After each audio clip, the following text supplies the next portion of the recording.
কোষ চক্রের কাকে বলে আমরা একটা কনসেপ্ট জানলাম, একটা ধারণা জানলাম যে কাকে বলে। এবার আমরা কি পড়বো এই সিরিজটাতে, নাকি কোষ চক্রের কি কি ভাগগুলো হয়।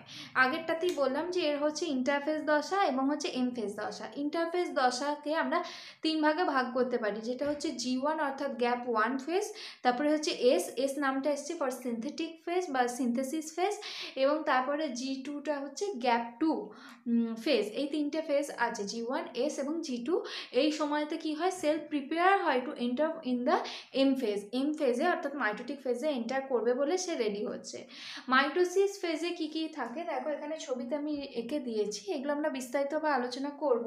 যে মাইটোসিসের ভাগগুলো হচ্ছে প্রোফেজ, মেটাফেজ, অ্যানাফেজ এবং টেলোফেজ। প্রতিটা ফেজে বিভিন্ন রকমের কাজগুলো সম্পন্ন হয়। এই চারটাকে আমি একসাথে আমরা কি বলি, ক্যারিওকাইনেসিস অর্থাৎ নিউক্লিয়াসের বিভাজন। এরপরে হয় কিসে, সাইটোপ্লাজমের বিভাজন বা